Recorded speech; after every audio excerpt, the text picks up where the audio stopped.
Hey everyone, it's Kateria. It's such a beautiful day today. I'm loving the sun right now. Out here at a park, so if you hear some children playing, bypass that. Children make noise sometimes. Anyhow, I want to get straight into this video. What I am going to be talking about today is planets and their characteristics and how they play roles in our lives. I've been getting a lot of questions about astrology and what exactly do these planets mean and what roles do they actually play. So let's get right into it. So each and every planet, they play a certain part on our beings and our psyche and our consciousness, as well as our overall look to our body, our appearance, our body shape and size, to the way that we like to dress, the way we like to wear our hair, so many different things. And the sun, we all know about our sun sign, we all know about astrology, and when you were born on a certain day, the sun falls in a certain sign. Depending upon the day of the year, it falls in a certain sign and it depicts a part of your personality, but it doesn't make up your whole entire being. So where the sun is placed, the sun represents many things in astrology. It represents your willpower, your life force energy, also what you are learning in this lifetime. It makes up about 50% of our being and personality. The sun also describes bits of the father as well as children. And for a woman, the sun is the kind of man or the type of man that the woman would like to have or will have her children with or by. So you also have the moon. The moon is your inner self. It is your being that you allow more so your friends or family members to see when people get to know you a little bit better. And it also describes your emotional state, your mother, your parents overall, and the women in your life. So the moon, like I was saying, as far as your emotional state, it shows how you express things when an emotional dealing and happening is coming to you in your life. For instance, I'm a moon in Pisces, but I am an Aquarius sun. I like to be a little bit of a rebel, eccentric, different. But emotionally, I can feel other people's pain. I'm very empathetic as well as psychic. And when I'm dealing with an emotional situation, I like to express myself creatively, like painting or drawing, watching a movie that shows happy images, comedy movies, and things like that. And that's how I deal with my emotional happenings and dealings. A person can be the moon in Gemini, and they would like to more so communicate their feelings and emotions and talk about what is going on with them, or write in a diary about what is going on with them. And they also like to intellectualize their emotional state and being. Now, you have a rising sign, and the rising sign is configured and calculated based on the latitude and longitude of where you were born according to your birthday and the exact time you were born. So the rising sign, also called the ascendant sign, it makes up your appearance. Because it's the first house, it makes up your face, your appearance, the way that you dress. It is your outer personality. I call it the representative self, what you allow the world to see when people first meet you. It's your first impression. So the rising sign, for instance, let me go into it again. I like to give examples. I am a Virgo rising, but I am an Aquarius sun sign. So with me being a Virgo rising, I like to keep my hair done, or I like to wear my makeup. I'm into vanity. I like to have my eyebrows done, looking nice and stuff like that. I hold and project myself well, but my friends, they know that I'm a bit of a rebel. I talk a lot. I like to have fun. I'm very different, weird, and eccentric and things like that. But when people first meet me, like at a grocery store or any random place, I'm very quiet, reserved, and kind of shy.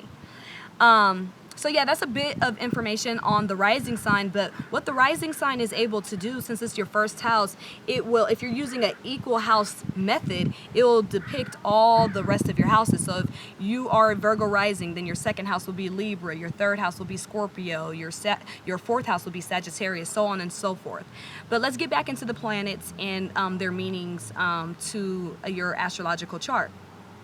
So we spoke about the rising, the moon, and the sun. You also have Mercury. Mercury is the way that we think and process information, the way that we communicate our thoughts and feelings, the way that we learn. So depending upon whatever sign and house your Mercury is in, that will entail the way that you communicate with others. For instance, once again, my Mercury is in the sign of Aquarius. So when I'm learning or processing information, I may learn a little bit different from others because the sign Aquarius is all about being different, eccentric. I learn a lot and I communicate a lot about astrology. The sign Aquarius rules over astrology. Or I like to have weird, strange, and different conversations overall. But then also the house that planet it will fall in will give a deeper meaning, but that's for a future video.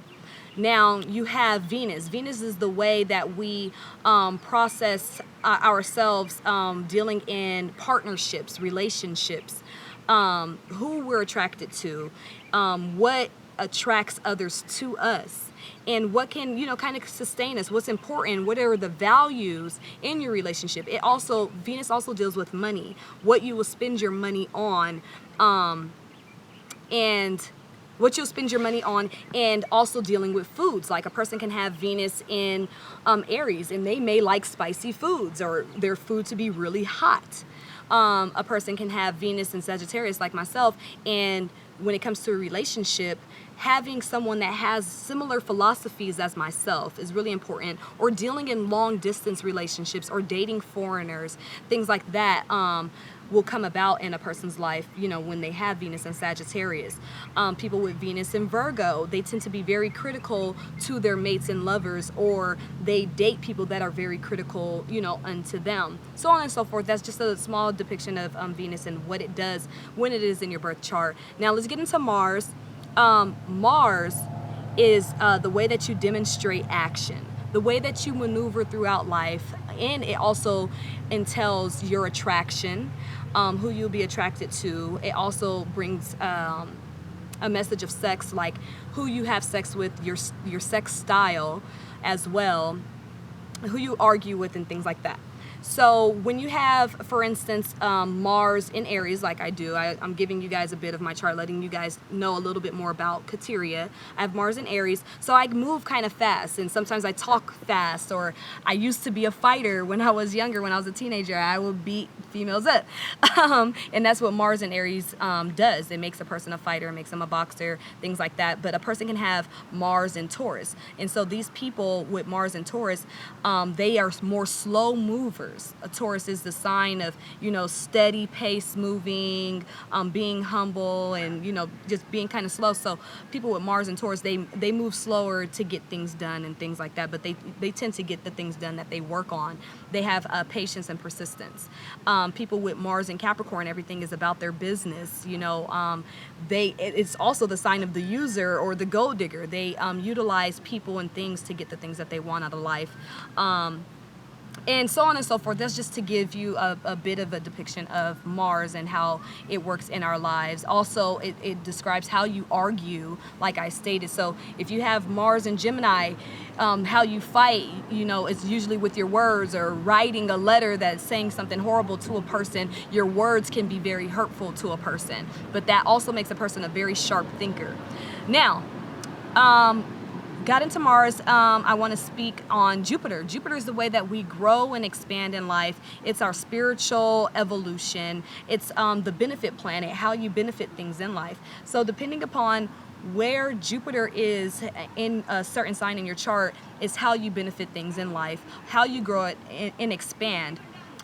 Spiritually grow and expand. So say for instance, a person has Jupiter in Pisces.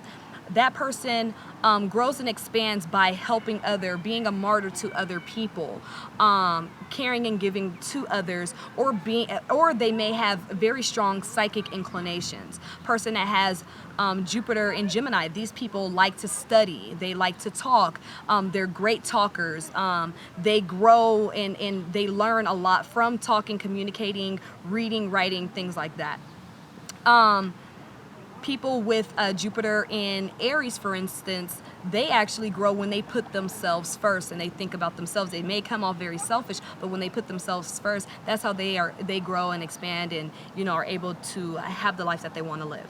Now, of course, I will state once again, it really depends on the house that these planets fall in that will give an even deeper meaning. And of course, the aspects, the planets that are aspecting each other can vary as well. So Saturn plays a role in our lives. It is the planet of hardships, lacks, blockages, also responsibility, what you are responsible for in this lifetime. And depending upon what sign it is, it will cause those hardships in your life or the place that you must take responsibility. For instance, right now Saturn's in Sagittarius. I have Saturn in Sagittarius. So these people take it upon themselves to be responsible spiritual leaders or gurus. You know, their spirituality means a lot to them. But they also may have a hard time with traveling, their passports and things like that. They must take a serious responsibility toward that. Just my last trip, I missed 2 airplanes, 2 flights. So I have to be very responsible in that area, have my passport on point, and also have trouble dealing with, you know, foreign lands or foreigners, or just, you know, living at home wanting to be in a foreign land.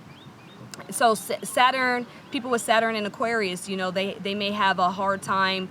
People may think that they are too weird, or they have to take responsibility for the knowledge that they may have and have scientific facts along with the knowledge they have. So anyhow, then we have Uranus, or Uranos, or I like to call it Uran-us, because we are under the 2,160 year cycle of Aquarius, and the planet ruling it is Uranus. And right now, Uranus is running us. Anyway, Uranus is your higher mind, your higher thinking, the change. It's a generational planet. So people who are born generally, I believe it's 7 years around the time you were born, have the same placement. So people in your generation will deal with these same certain things. For instance, I have Uranus in the sign of Sagittarius. So people in my age group, we are definitely thinking of the new ways of, say, religion and higher philosophy, and thinking about things in a more expanded viewpoint and expanded knowledge, opposed to just following the social norms and the traditions that have been placed on the planet. Now we have the sign or the planet Neptune as well. Neptune deals with your fantasies, as well as addictions, your dream state. Neptune also deals with addiction, your fears, prisons, hospitals, and so depending upon what sign you have Neptune in, it will cause you to have these certain things. Like some people have Neptune in Libra, and so they have a fear of relationships or partnerships, or they may become addicted or dependent upon the relationships and partnerships to feel whole. Or these certain individuals are the type to be small children dreaming of one day getting married and things like that. They also could deal with court dealings, because Libra is the higher courts and everything, or the court system, judges and stuff. So they could deal with court matters and be afraid of going to prison, or people that are afraid of deal with nightmares and things like that. So with dealing with partnerships, relationships, marriage, and all those certain dealings. So Pluto, we have Pluto. Pluto is the planet that rules over the sign of Scorpio. Pluto also, it's a generational planet, and it deals with your sexuality, your sex style, as well as the way that you transform, your death and rebirth, and transformation and things like that. And like I said, it's a generational planet. Like, for instance, my generation, our Pluto is in Scorpio. So sexuality, transformation has played a very huge role in my generation. Like, that's when the music industry has really started to put out messages of sex, even in derogatory forms. and then we have, you know, like I was born in the 80s, so the whole AIDS epidemic and stuff like that, just all of those happenings, STDs, and the occult sciences as well, because Scorpio deals with the occult, witchery and globalization. All those things is what Pluto represents, but also Pluto being in the sign of Scorpio. And you have the North Node. This is one of my absolute favorite placements. One of them, because it is so important. In my next video, I'm going to get more in depth with the North Node. The North Node, when you have the North Node, you have the South Node, and the North Node is always in complete opposition to the South Node. The North Node is your ascension path and journey. Depending upon what sign your North Node is in, you need to follow that way of being. For instance, you can have the North Node in the sign of Leo. When you have the North Node in the sign of Leo, your life is telling you to be a leader, take initiative. Also, you know, work with children, deal with children, play the role of, be that person that gets attention, you know, be on stage or whatever, do those certain things, and learn how to have your own company, be a leader of your own life. And if you have the North Node, but the struggle of the Leo North Node is that they want to be among the other people, and they like to be friendships and in groups and teammates and partnerships, when they're actually learning how to be the leader of those groups and get attention and stuff like that. Sometimes they just want to sit back and, you know, be in the crowd, but they're like being pushed to, you know, take the forefront and take the lead. So yeah, that's the bit on the North Node. Check out my next video. I'm going to go way more in depth on the North Node, because it is our path to heaven. I hope this has given you some information on the planets. I could have given you so much more information because they mean so many different things, but that would be a 2-hour video, and I give more. I will be giving more. I will have more videos that will go more in depth on these planets, and as well as the planets in these signs, as well as them being in houses. So stay tuned. Thanks for subscribing to Kateria Knows. Share with your friends and family, and we'll learn this thing together.